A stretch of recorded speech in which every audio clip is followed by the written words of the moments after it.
Hey, what's up guys? Jadi ini adalah hari ketiga atau hari kedua, aku lupa. Aku sama Mas Andre sekarang sama Bang Rosid ada di Gunung Bukit Turgo ya kita ya. Iya. Ini kita sekarang ada di Bukit Turgo. Nah, ini kita sekarang bakal jalan sebentar gara-gara lokasi flight locationnya ada sedikit di belakang bukit ini. Jadi kita jalan dikit, habis itu ya. Ini kita nungguin Merapi 2-3 hari ini. Cuman untuk Merapi. Ya, ini kita jalan sebentar gara-gara flight locknya kalau dari parkiran itu ketutupan. Oke, so far kemarin kita udah terbang ke Gunung Sumbing itu sekitar 4 km, 5 km aman, and berarti kita setidaknya sudah ngejajal. Ini sekarang kita bakal ke Merapi. Oke kawan-kawan, jadi aku sama Mas Andre ini udah setup. Kita udah bentar lagi mau terbang. Mas Andre sendiri udah terbang pakai Mavic ke atas sana tadi. Nah sekarang kita lagi nunggu satelit drone-ku, karena nggak tahu ini drone semenjak diganti FC-nya jadi lama banget nyari GPS. Biasa cepet, sekarang lama. Walaupun ini juga situasinya sekarang juga tidak membantu karena kita di bawah sini, jadi nyari satelit emang agak susah. Ini kita target satelit 7 sampai 8, sekarang berada di 5 satelit lock. Jadi kita tunggu. Oke, ini kita udah siap-siap banget. Drone-nya juga ya, satelit itu sebenarnya masih nggak tahu kenapa masih belum nge-lock sih, masih 6, cuman kita nunggu bisa. Jadi ada kabar duka. Jadi Om Jeffrey sama Om KBS ini udah datang, tapi tadi drone-nya Om Jeffrey itu jatuh di atas sana. Dan emang kalau kalian bandingkan sama tadi pagi, ini kondisinya lebih parah ya. Tadi pagi sebenarnya lumayan bagus, cuman ini sekarang udah nutup lagi nih awannya. Saya sih nggak bakal memaksakan, tapi bakal nyoba, tapi nggak mau maksain. Kalau misalnya tidak memungkinkan, mending jangan dipaksain, karena mesti diinget ya, walaupun drone saya sekarang sudah ber-O3, tapi ini masih 6 inci ya, jadi power rasionya masih nyampah, kurang. Jadi ini nanti andaikan kita coba pun tidak menjanjikan bahwa kita bisa ke peak ya. Saya sekarang bakal nunggu Om KBS dulu untuk naik, karena ya again, yang lebih berpengalaman aja dulu. Kalau mereka sukses, ayo. Kalau mereka enggak ya nggak bisa. Kita jangan maksain, karena again kita sekarang punya limitasi di aircraft kita ya. Ini 6 inci, jadi otomatis ya kayak aku bilang, thrust to weight ratio-nya lebih rendah, dan kita jangan terlalu maksain. Kenapa Mas Andre? Di kok ada sinyal gitu? Tunggu gelap, tunggu arum aja itu. Panguk nih saya juga nggak sih? Nggak mau tunggu arum yang deket sini.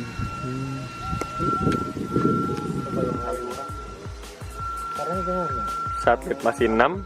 Oke guys, update. Jadi sekarang kita bakal nunggu Om KBS terbang. Terbang, tapi satelit yang hilang. Om itu nggak mau ganti channel. Sekarang channel Om di 1. Om Jeffrey tadi 1 loh. Yang di 3 aja. Iya, nanti saya juga mau ganti 3 juga. Ya, jadi ya kayak tadi saya bilang, Om Jeffrey itu drone-nya jatuh, itu kabar duka itu. Tapi yang bikin bingung adalah drone itu masih nyala di atas, dan masih apa? Masih connect remote-nya. Jadi sangat berbahaya sebenarnya. Jikalau kita ke atas, kita melebihi drone dia, habis itu signal drone dia lebih kuat, ternyata itu bisa sangat mengganggu drone kita. Jadi ya ini kita sekarang lagi Om KBS ganti channel. Kita lihat gimana situasinya. Kalau misalnya dia memungkinkan, kita ke atas. Jadi 5 ini. Om, turun. Turun Om. Jadi 5 satelitnya. Turun Om. Kenapa? Jangan paksain Om. Oh, 6 lagi. Nanti home point ngilang, bahaya loh. Kayak saya home point hilang. Saya sih kalau udah kayak gitu balik, udah secepat mungkin balik badan. Kalau ini visual masih bisa. Tanda tanda. Visualnya masih kelihatan. Di awan gitu. Jangan jadi hat-trick lo ya. Ngeri.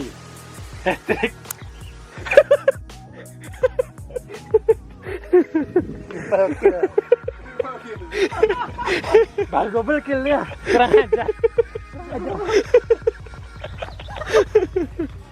Ya jadi ini sekarang Om Jeffrey lagi terbang, cuman tadi katanya satelitnya mengurang. Jadi akibat dari satelit mengurang itu bisa menghilangkan home point kita. Jadi kalau kita pencet GPS rescue atau nggak kita mau cari arah pulang itu bisa ngilang.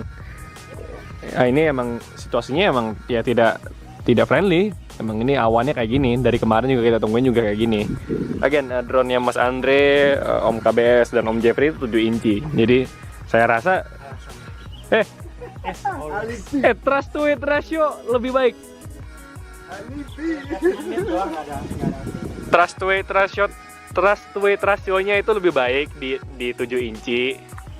Jadi kalau ada apa-apa bisa nge-bail out. Sementara 6 inci itu kan ya gitulah. Ya ini emang situasinya tidak bersahabat sama kita. Kita jangan sampai Merapi hat-trick. Kita pelan-pelan. Kita mesti cautious.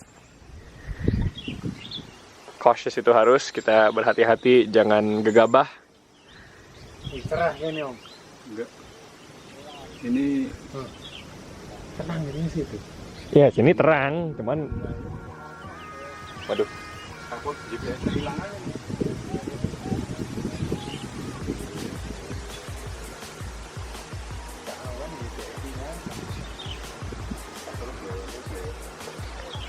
GPS gimana sekarang? Nek gak yakin balik. Iya. Aku ki kenter ke kanan gitu loh. Nah, ya itu yang tak takutin tadi kayak gitu.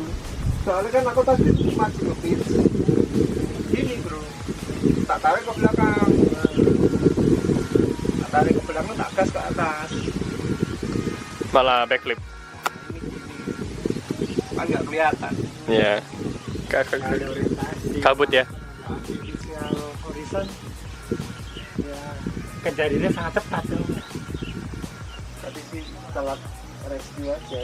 Bisa dikit rescue, udah nggak ketulung dia. Mau rescue gimana orang udah sini kan?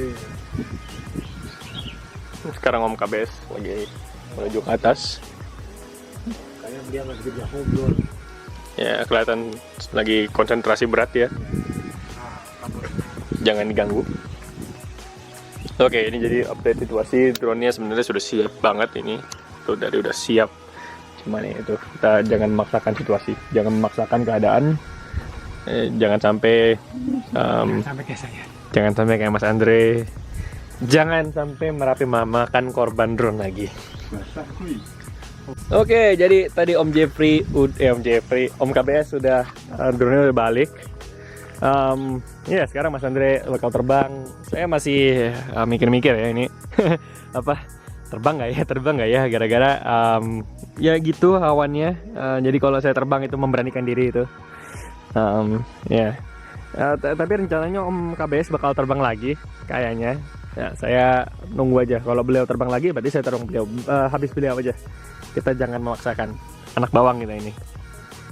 Oke, jadi ini gue bakal ngasih kalian sedikit background tentang penerbangan gue di Merapi yang gue nggak jelasin di video penerbangan gue.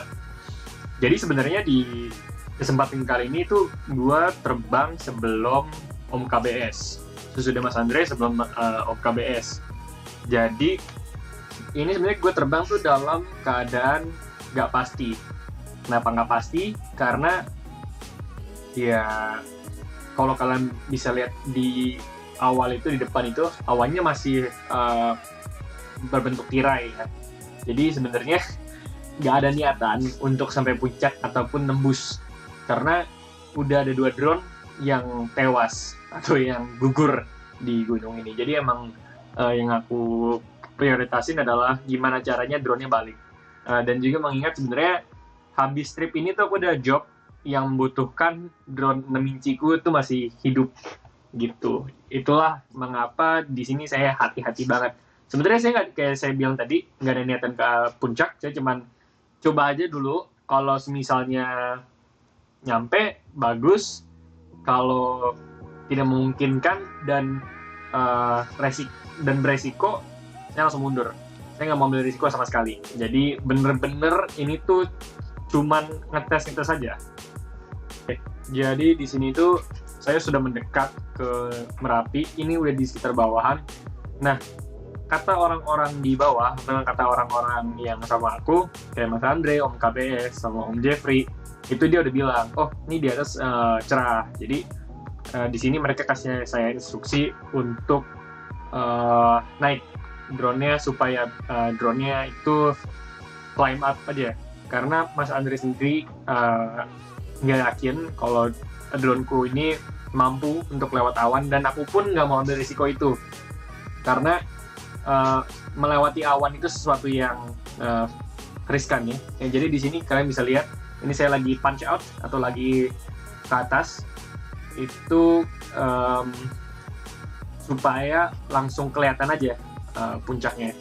Jadi nggak usah kita merayap dari bawah, kita langsung nanjak aja, langsung kita climb up aja.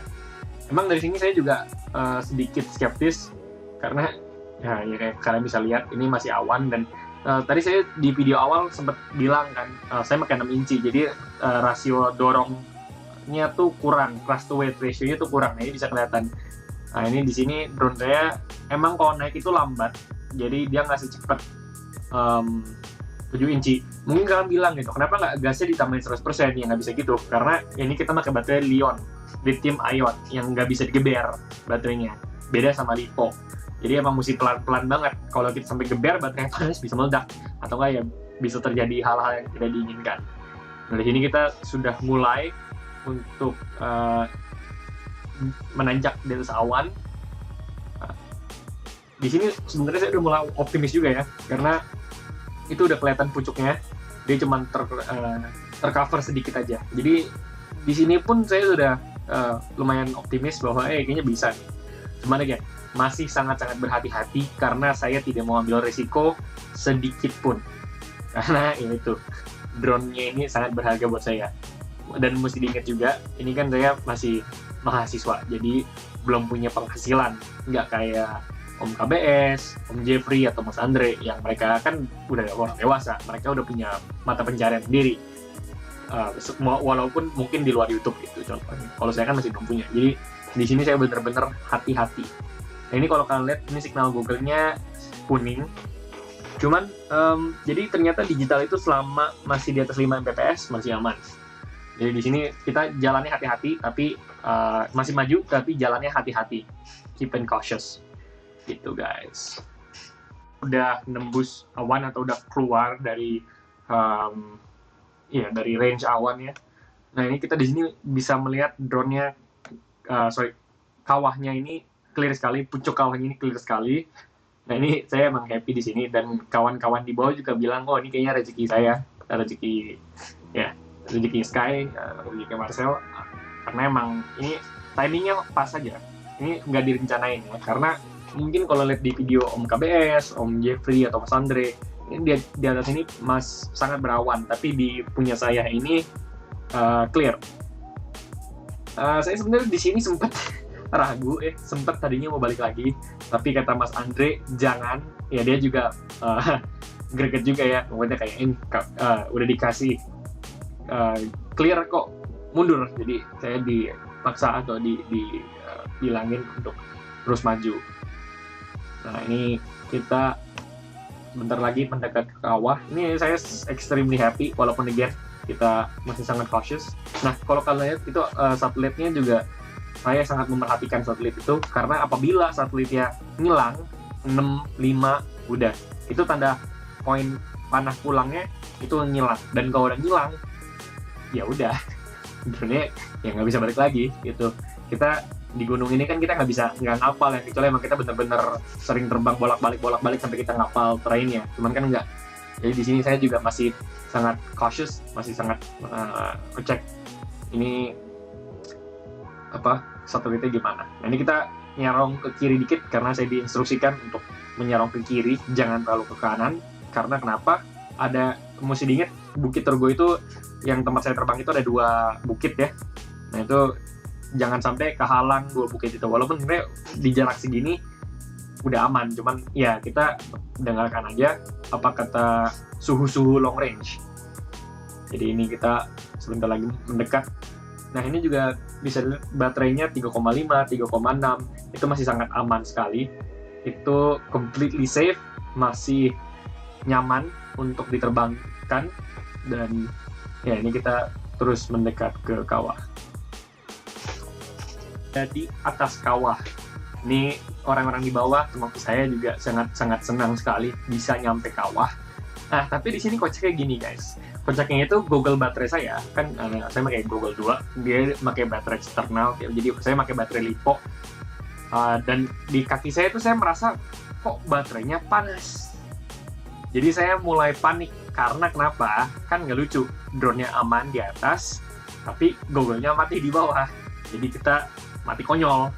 Nah, disitulah saya mulai saya agak panik sebenarnya. Tapi di sini orang-orang di bawah masih bilang gitu, wah kamu ngapain kamu turun? Karena di sini baterai 3,5 itu masih aman sekali. Jika diingat biasa orang tuh pulang 3,4 itu orang pulang. Ini segini masih 3,5, bahkan kalian bisa lihat tadi 3,6. Jadi masih sangat aman sekali. Walaupun ini ada turbulence ya. Ini saya juga panik juga di sini karena ya turbulence guys. Nah ini saya masih disarankan sama kawan-kawan saya untuk nengok ke belakang. Tapi again, namanya juga takut. Dan akhirnya ini kita nengok ke belakang bentar. Seharusnya saya masih bisa eksplorasi lagi. Cuman ya kayak perbilang, takut. Saya takut drone jatuh. Jadi akhirnya saya memutusin, sudahlah, kita balik lagi aja. Dan di sini kita sudah mengarah pulang. Nah ini Mbps itu turun rendah 534 itu gara-gara saya masih pakai antena O3 yang lama dan ya itu ketutupan baterai kebetulan. Jadi jadi dia keblok dan ini makanya Mbps-nya kecil sekali. Orang-orang di bawah main panik, mereka pikir saya ketutupan bukit, tapi enggak, ini emang gara-gara ketutupan baterai aja. Tapi intinya drone-nya aman, selamat. Walaupun ya itu Mbps 1.2 ya. Mbps itu harusnya di atas 5, di atas 5 masih aman, di bawah 5 itu udah mulai panik seharusnya. Jadi di sini masih aman. Kita arah balik ini. Ya, so far perjalanan drone ini gitu aja sih. Menurut saya ini banyak pelajaran yang saya bisa ambil dan ya. Oke guys, jadi kabar gembira, drone gua berhasil tadi muncaknya kita dan kita berhasil landing dengan selamat. Sekarang saya akan mentransfer videonya dulu ke dalam komputer karena saya ingin terbang lagi, tapi lihat situasi dan kondisi, kita jangan gegabah kayak saya bilang tadi. Kita pelan-pelan. Om Chris sekarang lagi mau terbang, Mas Andre juga mau terbang pakai Mavic-nya. Ini kita pelan-pelan, kita jangan gegabah, sabar. Rezeki anak sabar. Oke, transferring footage and ya. Oke guys, jadi ini update. Tadinya gue sebenarnya mau terbang lagi, cuman ya pertama nutup lagi dan pedean turun. Ini juga baterai saya pakai ini punya Om Jeffrey, bukan punya Mas Andre lagi. Jadi ya lebih itulah. Tapi tadi ada kabar duka lagi. Mas Andre, kenapa Mas Andre? Ya nasibnya begitu guys. Ya udahlah ya, gimana lagi. Jadi drone Mas Andre itu crash dan crashnya konyol. Itu jadi ini masih connect drone-nya. Coba lihat.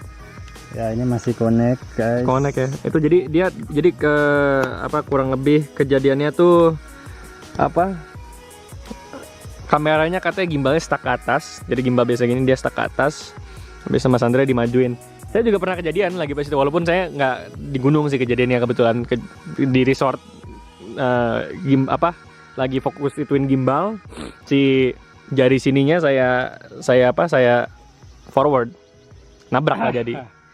Emang ya itu ya salah satu efeknya apa namanya? Jarak baru 2 kilo. Dramatic. Ya jadi ya gitu. Ini saya nggak tahu bakal terbang lagi atau enggak. Awannya sih sebenarnya kalau mau nunggu bisa, cuman kemungkinan besar kawan-kawan di sini kayaknya pada bete semua, pengen cabut. Oh, bro. Om Chris masih terbang? Udah, baterai udah 2. Aduh. Om Chris sendiri ndak mau terbang, Om Jeffrey drone-nya udah ndak ada, dan Mas Andre drone-nya 2 drone. Atmosfernya sedang tidak bagus. Ya, jadi Saya tuh mungkin disuruh upgrade, katanya jangan pakai drone jadul. Mavic 3. Wih. Ya Mavic 3 tapi bisa dimodif. Ya, intinya sih begitu. Ya, itu salahannya sendiri. Dan Merapi berhasil hat-trick. Wih. Udah pakai Mavic masih crash gitu loh, kan keterlaluan. Aduh. Udah pakai inaf masih crash loh. Hah? Juga ya. Udah pakai inaf. Ya itu kurang konsentrasi dua-duanya. Konyol banget saya. Jadi mangap dengak. Enggak, Om Jeffrey itu ini tanda minusnya nggak ada. Jadi tanda tanya. Oh gitu. OSD-nya kan. Apa tanda minus itu gimana? Ya, tapi kan salahku mau orang tak angle mode. Aku nggak mau angle mode karena posisinya kemarin tempat Andrea itu flyaway-nya karena angle mode. Iya, jadi gara-gara angle mode ya. Gender gitu loh, kena angin kemarin gede. Segini penerbangan yang harusnya mudah. Ya, dituntut perfect bro. Ya. Kan kita dituntut perfect, nggak boleh ada salah sepersekian detik. Ya, jadi kawan-kawan mungkin kita udah gak lanjut terbang lagi. Ini kita bakal Nggak mau. Hah? Udah nggak mau. Udah cukup. Atmosfernya jelek di sini ya kebetulan ya. Nggak masalah kalau mau mah. Ya enggak, tapi maksudnya udah pada mau pulang juga. Udahlah, saya Kalau Marcel pikir mau terbang nggak apa-apa saya. Kali adem. So aja. Kali adem buka. ya Wah, sananya males. Kalau mau terbang di sini maksudnya. udah males Mas Andre-nya. Ya kayak saya bilang atmosfernya atmosfernya sendiri udah jelek, udah ya udah. Enggak, lu kalau mau terbang dari sini bukan ini tempat. Udah lah, enggak usah lah.